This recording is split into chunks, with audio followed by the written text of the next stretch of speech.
Hello guys, I am Rahul from the solution point. Maximum students को मैंने देखा है कि उनको मिनिस्ट्री में तो प्रॉब्लम आती है। मिनिस्ट्री के पहले उनको जो मंत्री परिषद वाला पोर्शन है उसमें बहुत ज़्यादा दिक्कत आती है। उनका हमेशा क्वेश्चन रहता है कि सर कैबिनेट मिनिस्टर और जो राज्य मंत्री होते हैं, राज्य मंत्री स्वतंत्र प्रभार, उप मंत्री, इनमें डिफरेंसेस क्या क्या होते हैं, इनकी वर्किंग क्या क्या होती है।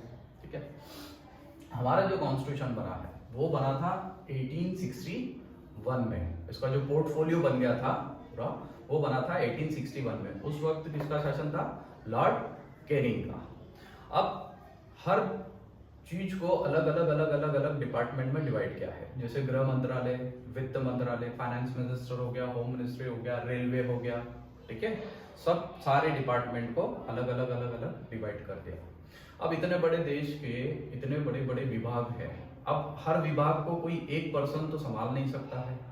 ठीक है, उसके लिए क्या व्यवस्था की है इन लोगों ने? एक बनाया cabinet minister. Cabinet minister main मंत्री होता है।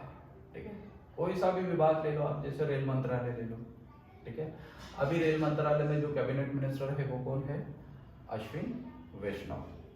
ठीक है, कैबिनेट मिनिस्टर के अंडर में वर्क करता है राज्य मंत्री। अब राज्य मंत्री का मतलब वो राज्य मंत्री नहीं होता है कि जैसे 28 राज्य हैं तो 28 अलग अलग मंत्री करना।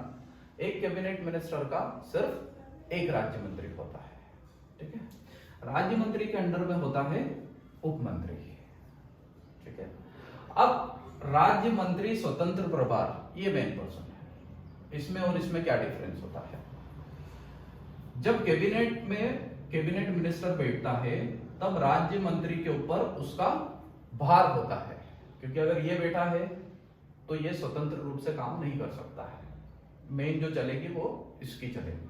ठीक है, लेकिन अगर ये एब्सेंट है, ये प्रेजेंट नहीं है, तो राज्य मंत्री स्वतंत्र प्रभार के साथ काम करेगा। अब इसकी एब्सेंट में सर्वे सर्वा कौन हो जाएगा?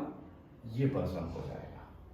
ये डिफरेंस होता है राज्य मंत्री और राज्य मंत्री स्वतंत्र प्रभार में। यहां तक समझ में आया?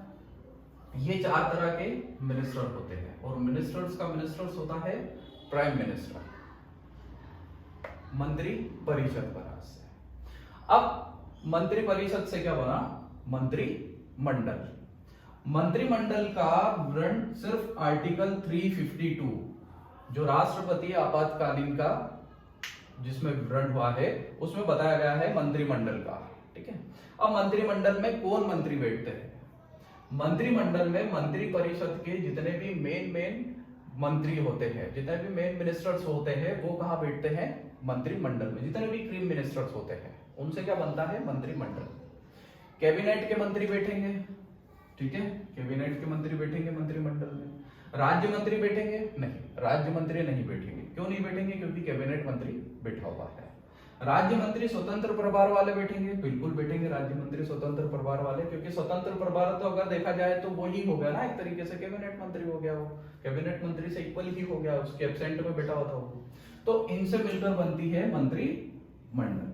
मेन जो होता है डिसीजन जो लेता है वो मंत्रिमंडल लेता है। देखिए, मंत्री परिषद किसी भी चीज को डिस्कस करता है। ठीक है, मंत्रिमंडल डिसीजन लेता है। मंत्री परिषद में डिस्कशन होता है और जो डिसीजन लेता है वो मंत्रिमंडल बन लेता है। यहां तक सारी चीजें आपको समझ में आई? थोड़ा सा जल्दी समझाने की कोशिश करता हूं। एक होता है अति प्रभार। अति प्रभार क्या होता है? सपोज कीजिए कोई कैबिनेट मिनिस्टर है, उसके पास एक ऑलरेडी उसकी पोस्ट है। जैसे सपोज कीजिए कि उसके पास वित्त मंत्रालय है। ठीक है, अब वित्त मंत्रालय के साथ साथ उसको ये बोल दिया जाए कि ये वस्त्र मंत्रालय है, इसको भी कपड़ा मिनिस्ट्री है, ये भी आपको ही संभालना है।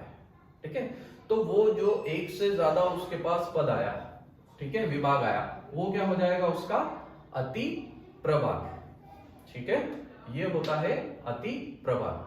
अब सपोज कीजिए कि कोई ऐसी पोस्ट है कि किसी मिनिस्टर्स को नहीं देना है या उन्होंने लेने से मना कर दिया। ठीक है, तो वो सीधा कहां जाती है? वो पोस्ट जाती है पीएमओ, प्राइम मिनिस्टर ऑफिस, और वो ही पीएमओ ही इनको हैंडल करता है। मिनिस्ट्री को बहुत शॉर्ट में और बहुत अच्छे से डिस्कशन करने की कोशिश की, डिस्क्राइब करने की कोशिश की है। ठीक है, उम्मीद करता हूं कि आपको एक एक मिनिस्टर्स अच्छे से समझ में आ गया होगा। ये हमारा फर्स्ट पार्ट था। ठीक है, इसमें मिनिस्ट्री, मंत्रिपरिषद और मंत्रिमंडल बताया है। अब हम आगे बढ़ेंगे, हम देखेंगे कि जो संसद बनी, पार्लियामेंट के जो सदन बने, बच्चों को उसमें भी बहुत दिक्कत होती है कि सर पार्लियामेंट लोकसभा, राज्यसभा। ठीक है, अगर स्टेट की बात करें तो विधानमंडल लेता है, विधानमंडल में विधानसभा, विधान परिषद, राज्यपाल, इनकी वर्किंग किस तरीके से होती है, और ये इनका बेसिक स्ट्रक्चर ही बता दीजिए हमें। बच्चा बीच में से पढ़ना शुरू करता है तो उसको समझ में नहीं आता। तो हमारी जो नेक्स्ट वीडियो होगी वो होगी पार्लियामेंट के बेसिक स्ट्रक्चर से। Okay, thank you so much.